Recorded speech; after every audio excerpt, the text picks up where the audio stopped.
India में 1000 crore club की शुरुआत करना, 4,000 करोड़ क्लब की मूवीज देना, जैसे कि बाहुबली 2, RRR, कल्कि 2, 898 AD एंड पुष्पा 2, ये काम करके टॉलीवुड यानी कि तेलुगु सिनेमा पिछले कुछ सालों में इंडियन सिनेमा का टॉर्च बियरर रही। बट अगर तुम 2025 की टॉप 10 हाईएस्ट ग्रॉसिंग मूवीज की लिस्ट देखोगे तो टॉप 3 तो छोड़ो, टॉप 5 भी छोड़ो, टॉप 10 में सिर्फ एक तेलुगु फिल्म उस लिस्ट में जगह बना पाई और वो थी they call him OG. And I am sure कि ये डेटा देख के तेलुगु सिनेमा के फैंस को थोड़ा बुरा लगा होगा, बट डोंट वरी, क्योंकि भले ही इस साल टॉलीवुड का सिक्का नहीं चल पाया, लेकिन फ्यूचर में तेलुगु सिनेमा इतनी बड़ी बड़ी मूवीज लेके आ रही है कि अगले 5 साल तक सिंगल हैंडेडली तेलुगु सिनेमा का रूल होगा। और आज की हमारी ये वीडियो तेलुगु सिनेमा के उन्हीं 7 अपकमिंग मोस्ट एम्बिशियस मूवीज के बारे में, जिन मूवीज के बारे में हम इस वीडियो में डिटेल में बात करने वाले हैं। वो कोई टिपिकल पैन इंडिया मूवीज नहीं, बल्कि उन सारी फिल्मों को इंटरनेशनल लेवल पे बनाया जा रहा है। और इस लिस्ट में 2 मूवीज तो ऐसी हैं जिनका बजट हॉलीवुड मूवीज की तरह 100 मिलियन से भी ज्यादा है, और एक फिल्म ऐसी है जिसको दुनिया भर के 9 लैंग्वेजेस में रिलीज किया जा रहा है। इसके अलावा एक फिल्म तो ऐसी है जिसमें पोटेंशियल है बाहुबली 2 की हाइप को टॉप करने का। एंड आई नो कि आप लोग सोच रहे होगे कि बड़ी मूवीज तो हर इंडस्ट्री में बन रही है, लेकिन हम सिर्फ तेलुगु इंडस्ट्री की मूवीज पर ही क्यों वीडियो बना रहे हैं? तो देखो, ऐसा है कि बड़ी मूवीज तो हर इंडस्ट्री में सच में बन रही है, लेकिन सबसे ज्यादा एक्सपेंसिव एंड सबसे ज्यादा एम्बिशियस फिल्में बस तेलुगु सिनेमा ही बना रही है। इसीलिए ये वीडियो डेडिकेटेड है तेलुगु सिनेमा को। तो ज्यादा टाइम वेस्ट ना करते हुए जल्दी से वीडियो शुरू करते हैं।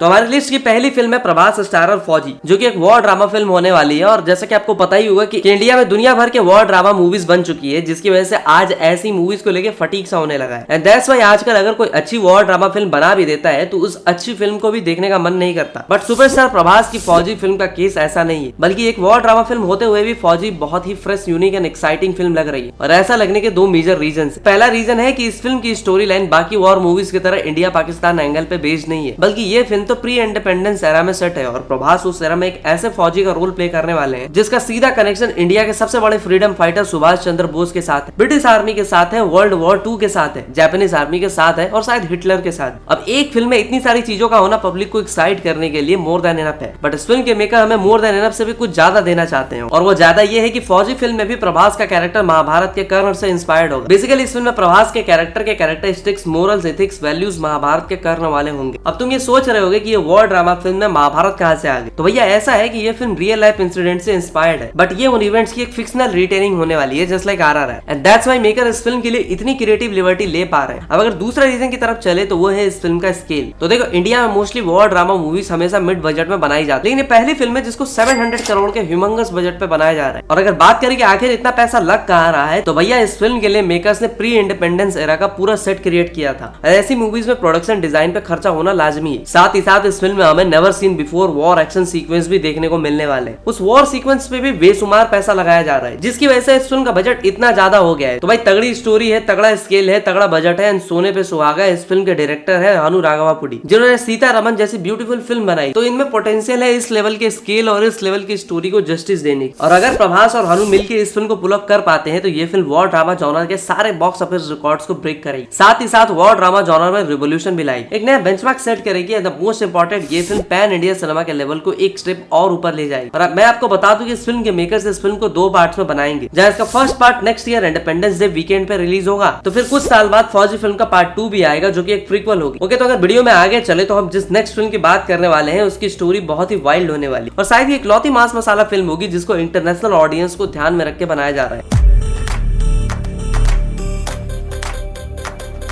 हाँ, तो जिस फिल्म की मैं बात कर रहा हूँ वो है प्रशांत नील जूनियर NTR की film Dragon. As you all know कि प्रशांत नील एक ऐसे डायरेक्टर हैं जिन्होंने पहले तो KGF फ्रेंचाइज से हमें नेवर सीन बिफोर मास सिनेमा दिया, फिर उसके बाद उन्होंने सालार जैसी फिल्म बनाई जिसने हर डिपार्टमेंट में KGF फ्रेंचाइज को तो टॉप किया ही। साथ ही साथ प्रशांत नील ने सालार में जो वर्ल्ड बिल्डिंग दिखाई उसका कंपेरिजन लोगों ने सीधा हॉलीवुड मूवीज की वर्ल्ड बिल्डिंग से किया। प्रशांत नील अब NTR के साथ मिलकर कुछ ऐसा ही बना रहे हैं जिसे देखने के बाद सब सालार और KGF को भी भूल जाएंगे, क्योंकि ड्रैगन मूवी की स्टोरी और वर्ल्ड बिल्डिंग KGF एंड सालार से भी ज्यादा एक्साइटिंग होने वाली। और मैं ऐसा इसलिए बोल रहा हूँ क्योंकि ड्रैगन मूवी की स्टोरी गोल्डन ट्रायंगल से इंस्पायर्ड है। और अगर आपको नहीं पता हो कि गोल्डन ट्रायंगल क्या होता है, तो मैं आपको बता दूं कि इंडिया, चाइना और भूटान के बॉर्डर के पास एक जगह है जहाँ बहुत से ड्रग्स बनाए जाते हैं जिनको दुनिया भर में सप्लाई किया जाता है। और इस जगह पे किसी कंट्री की गवर्नमेंट नहीं है, बल्कि एक जमाने में कुछ माफियाज कंट्रोल करते थे। एंड मोस्ट प्रोबेबली उन्हीं में से चाइनीज माफिया जाओवी से NTR का कैरेक्टर इंस्पायर्ड है। अब गोल्डन ट्रायंगल के बारे में आपको सिंपल वे में बताऊं तो ऐसा मान सकते हो कि जैसे रॉकी भाई का KGF या फिर देवा का खानसार, वैसे ही ड्रैगन फिल्म में NTR जिस जगह को रूल करेंगे, उसका नाम है गोल्डन ट्रायंगल। और ये गोल्डन ट्रायंगल वाली बात सुनकर तुम्हें लग रहा होगा कि ड्रैगन फिल्म भी कुछ कुछ सालार और केजीएफ जैसी होगी, तो आप कह सकते हैं कि ड्रैगन फिल्म भी एक प्रॉपर प्रशांत नील फिल्म होने वाली है, जिसको उनकी बाकी मूवीज की तरह 2 पार्ट्स में ही रिलीज किया जाएगा। बट ड्रैगन फिल्म के केस में प्रशांत नील कुछ ऐसी चीजें कर रहे हैं जो उनके लिए बिल्कुल ही नहीं है। जैसे कि प्रशांत नील हमेशा होम बाले फिल्म्स के अंडर अपनी मूवीज बनाते हैं, बट इस बार वो होम बाले फिल्म्स की जगह मैत्री मूवीज मेकर्स के साथ मिलकर ड्रैगन बना रहे हैं। दूसरी नई चीज ये है कि ड्रैगन प्रशांत नील की पहली फिल्म है, जिसके लिए वो कुछ फॉरेन कंट्रीज में इस फिल्म को शूट भी करने वाले। अब अगर फिल्म की रिलीज डेट की बात करें तो उस प्लान में थोड़ा चेंज रहने वाला है, क्योंकि ओरिजिनली ये फिल्म जून 2026 में ही रिलीज होने वाली, but as of now film के मेकर्स 2026 सेकंड हाफ या फिर 2027 फर्स्ट क्वार्टर में इस फिल्म को रिलीज करने की सोच रहे हैं। क्योंकि अभी कुछ टाइम पहले न्यूज आई थी कि प्रशांत नील एंड एनटीआर दोनों ही इस फिल्म के फुटेज से कुछ खास खुश नहीं है। दैट्स व्हाई उन्होंने 90% फुटेज को स्क्रैप कर दिया है और वो इस फिल्म में स्क्रिप्ट में कुछ चेंजेस करवा के दोबारा से शूट करने वाले हैं। और जो लोग इस न्यूज को नेगेटिव वे में ले रहे हैं, तो ये कोई नेगेटिव न्यूज नहीं है, क्योंकि प्रशांत नील कुछ ऐसे रेयर डायरेक्टर्स में से आते हैं जिनको परफेक्शन का कीड़ा रहता है। उनको जब तक एक परफेक्ट शॉट नहीं मिल जाता तब तक वो बार बार रीशूट करते रहे। और फिलहाल के लिए तो बस हम यही होप कर सकते हैं कि ये फिल्म अच्छी बन जाए, क्योंकि ये फिल्म अगर अच्छी बन गई तो इंडिया में तो ये फिल्म 1000 करोड़ ग्रॉस कलेक्शन करने के पोटेंशियल तो रखती है। क्या पता है एनटीआर को आरआरआर से मिली ग्लोबल पॉपुलैरिटी की हेल्प से ये फिल्म ग्लोबल ऑडियंस की भी अटेंशन अपनी तरफ खींच पाए। और देखो, अगर राजा मौली के मास सिनेमा को ग्लोबल एप्रिसिएशन मिल सकता है तो भैया प्रशांत नील के मास सिनेमा भी कुछ कम नहीं होता। तो भाई अगर बात इंडियन सिनेमा को ग्लोबल लेवल पे ले जाने की चल रही है, तो मैं बता दूं कि नेक्स्ट जिस फिल्म की मैं बात करने वाला हूं उसको दुनिया भर के 9 लैंग्वेजेस में रिलीज किया जा रहा है और उस फिल्म में ग्लोबल सुपरस्टार का कैमियो भी हो सकता है।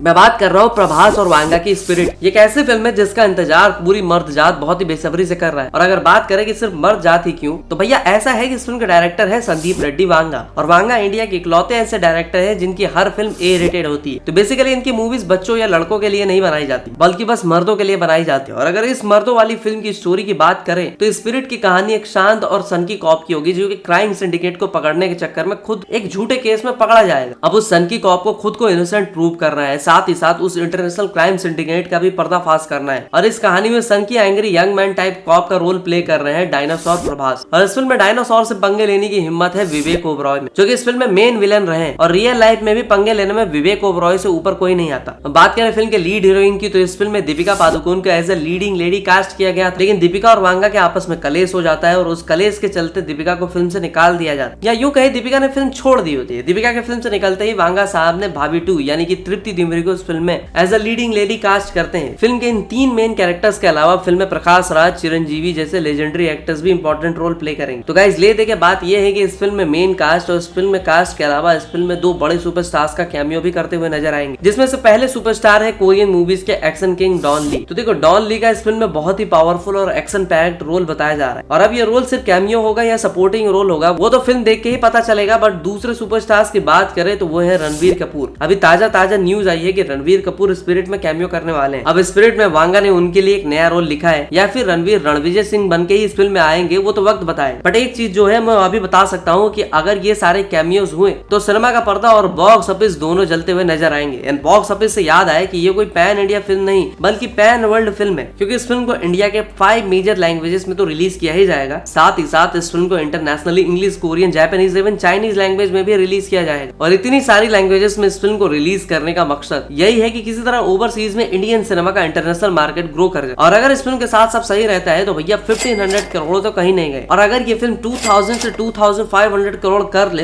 तो भी चौंकना मत। And the box office aside में इस फिल्म के लिए पर्सनली इसलिए भी एक्साइटेड हूँ क्योंकि स्पिरिट में प्रभास का कैरेक्टर एक्टिंग की डिमांड करता है, और वांगा प्रभास को एज एन एक्टर किस तरह से यूज करने वाले हैं उसे देखने के लिए मैं भाई डैम एक्साइटेड हूँ। तो भाई वांगा साहब संभाल लेना, बहुत उम्मीद है आपसे। अब वांगा से तो उम्मीद है ही, लेकिन एक ऐसे डायरेक्टर है जिससे हमें वांगा से भी ज्यादा उम्मीद, और सिर्फ यही एक इंडियन डायरेक्टर है जिसमें पोटेंशियल है हॉलीवुड मूवीज को टक्कर देने की। और इस बार ये डायरेक्टर अपनी अपकमिंग फिल्म से बॉक्स ऑफिस पर हॉलीवुड फिल्मों को टक्कर देने वाला है। तो हमारी अगली फिल्म है वाराणसी। और वाराणसी के ऊपर बात करने से पहले मैं आपको बता दूं कि राजा मौली की लास्ट फिल्म आरआरआर, जो कि ग्लोबल हिट थी, उस फिल्म की वजह से राजा मौली ग्लोबली एक स्टार डायरेक्टर बन गए थे। और राजा मौली की ग्लोबल पॉपुलैरिटी को देखते हुए लोगों को उनसे नेशनल नहीं इंटरनेशनल लेवल की फिल्म एक्सपेक्टेशन रही है, और उसी डिमांड को पूरा करते हुए राजा मौली वाराणसी जैसी एक इंटरनेशनल फिल्म बना रहे हैं। और वाराणसी शायद इंडिया की इकलौती ऐसी फिल्म है जिसकी ग्लोबल लेवल पे मार्केटिंग की जा रही, और वो भी काफी पहले से। और अभी recently SS Rajamouli and Prithviraj Sukumaran and Priyanka Chopra Jonas की फर्स्ट लुक रिवील की गई। उसके बाद महेश बाबू का फर्स्ट लुक रिवील करने के लिए राजा मौली ने एक वर्ल्ड क्लास इवेंट ऑर्गेनाइज किया था, जिसको national and international media houses ने कवर भी किया था। अब अगर इस फिल्म की स्टोरी और प्लॉट पे थोड़ा सा बात करें तो आपको पता ही होगा कि एक एडवेंचर फिल्म होने वाली है, जिसमें विलन को अपने नापाक इरादों को पूरा करने के लिए संजीवनी बूटी चाहिए होगी, कुछ ऐसा ही चाहिए होगा, और फिल्म के हीरो का काम उस संजीवनी बूटी की रक्षा करना। इस फिल्म में हमें एडवेंचर के साथ साथ साइंस फिक्शन, हिस्ट्री, माइथोलॉजी का कॉम्बिनेशन भी देखने को मिलेगा। इस फिल्म में टाइम ट्रेवल भी हो सकता है, और टाइम ट्रेवल की हेल्प से फिल्म के कैरेक्टर संजीवनी बूटी लेने भगवान राम के टाइम पे भी जाएंगे, वो भी उस टाइम पे जब रामायण का एपिक वॉर चल रहा होगा। अब देखो, सुनने में तो ये स्टोरी हॉलीवुड की बड़ी बड़ी एपिक मूवीज से भी ज्यादा इंटरेस्टिंग लग रही है, बट इस स्टोरी पर फिल्म बनाने के लिए खर्चा भी हॉलीवुड मूवीज जितना ही आएगा। तो कुछ रिपोर्ट्स के अकॉर्डिंग फिल्म का बजट 130 मिलियन है, मतलब लगभग 1200 करोड़ रुपए। और अगर खर्चा हॉलीवुड लेवल का हो रहा है तो लोगों की बॉक्स ऑफिस एक्सपेक्टेशंस भी हॉलीवुड फिल्मों की जितनी ही होगी। और अगर सब सही रहा तो राजा मौली हॉलीवुड को भी मिडिल फिंगर दिखाते हुए बोलेंगे कि अमेरिका क्या कहता था, क्या हो तुम, आज हम बोलते हैं कि तू क्या है बे। अब अगर वीडियो में आगे चले तो हमारी नेक्स्ट फिल्म जो है उसका बजट भी वाराणसी फिल्म की तरह ऑलमोस्ट 100 मिलियन है, और इस फिल्म को बनाया जा रहा है हॉलीवुड को इंडियन सिनेमा के रियल पोटेंशियल दिखाने के लिए।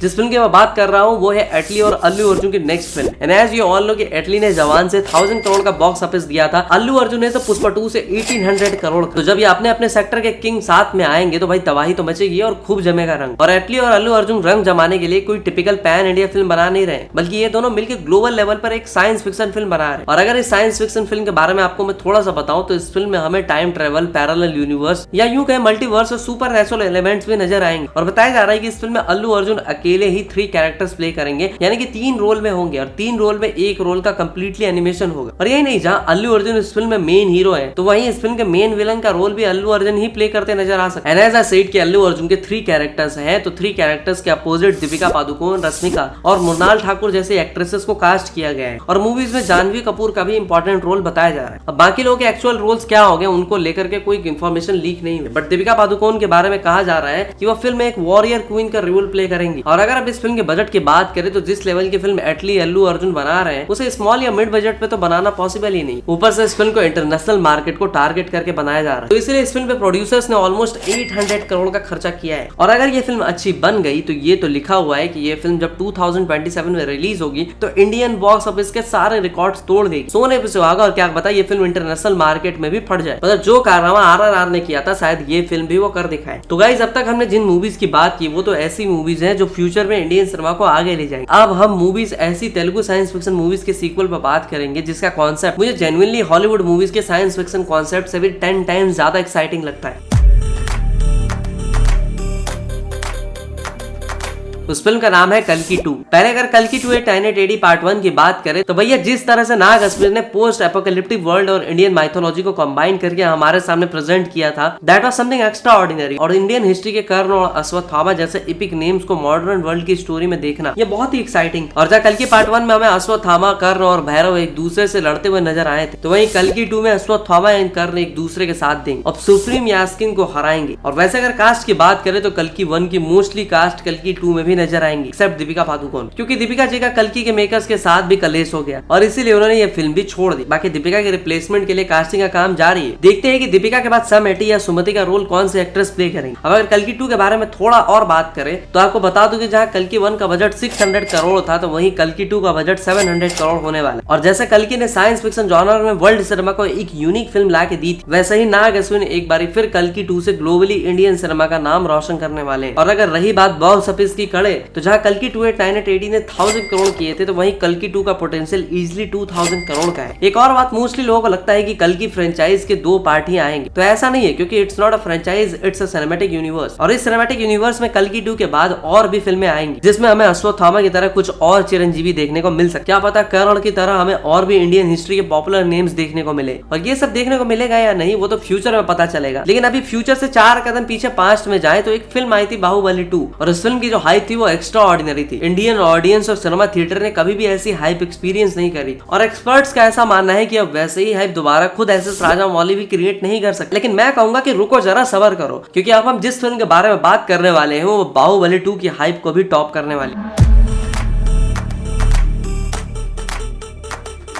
मैं बात कर रहा हूँ सालार पार्ट 2 सौर्यंगा पर्वम की। तो प्रभास एंड प्रशांत नील सालार एक ऐसी फिल्म थी जिसने इंडियन ऑडियंस को मास सिनेमा का एक यूनिक कॉम्प्लेक्स और वर्ल्ड क्लास वर्जन दिया था। और जब लोगों ने इस फिल्म को देखा तो बहुत से लोगों को ये फिल्म कुछ ज्यादा ही कॉम्प्लेक्स लगी, कई लोगों को समझ ही नहीं आया, बट जिनको ये फिल्म समझ में आई उनके लिए ये फिल्म एक मास्टरपीस मास मसाला फिल्म थी। अपनी रिलीज के टाइम पे इस फिल्म में एसआरके की डंकी को क्लैश में बीट करते हुए 600 करोड़ का बिजनेस किया। और ये तो कुछ भी नहीं है, क्योंकि जब ये फिल्म ओटीटी पे रिलीज हुई तब से लेके आज तक ये फिल्म ट्रेंड कर रही। और जब कोई फिल्म लगातार एक साल से ज्यादा ओटीटी पे ट्रेंड करती है तो तुम उससे अंदाजा लगा सकते हो कि इस फिल्म की सीक्वल की क्या हाइप होने वाली। और अगर सालार 2 की स्टोरी पे थोड़ा बात करें तो जहां सालार 2 में हमें दो दोस्तों की दोस्ती देखने को मिलती है, वहीं इस फिल्म में हमें उन दोस्त यानी कि देवा और वरदा या यूं कह प्रभास और पृथ्वीराज सुकुमार की दुश्मनी देखने को मिलती है। अब इस दुश्मनी में कितना खून खराबा होगा वो तो प्रशांत नील डिसाइड करेंगे। और प्रशांत नील इस प्रोजेक्ट को लेकर इतने कॉन्फिडेंट है कि उन्होंने ओपनली बोल दिया है कि ये उनके करियर की बेस्ट फिल्म होने वाली है। और इसलिए मैं एक बात कहना चाहूंगा जिसे शायद आप एग्री ना करो, बट सालार 2 की हाइप बाहुबली 2 की लेवल की होने वाली। रही बात बॉक्स ऑफिस की तो कोई प्रेडिक्शन नहीं कर सकता, क्योंकि आई एम श्योर कि मेरी जो भी प्रेडिक्शन होगी ये फिल्म मुझसे ज्यादा ही बिजनेस करेगी। और रही बात इस फिल्म के रिलीज डेट की तो उसमें भी काफी टाइम है, क्योंकि प्रभास अगले 2 साल अपने फ्यूचर प्रोजेक्ट्स में बिजी है और नील भी एनटीआर के साथ ड्रैगन बनाने में बिजी। तो आई थिंक ये फिल्म शायद 2028 लास्ट क्वार्टर या 2029 तक ही रिलीज हो पाएगी। बाकी इस वीडियो को अगर अच्छा रिस्पॉन्स मिलता है, अगर आप 1500 कमेंट का टारगेट पूरा करा देते हो तो हम इस वीडियो का सेकंड पार्ट भी जरूर लाएंगे, जिसमें हम बाकी तेलुगु मूवीज को कवर करेंगे। साथ ही साथ ट्राई करेंगे कि ऐसे वीडियो हर इंडस्ट्री की मूवीज के बारे में बना सकते। तो मिलते हैं आपसे अगली वीडियो में, तब तक के लिए हर हर महादेव।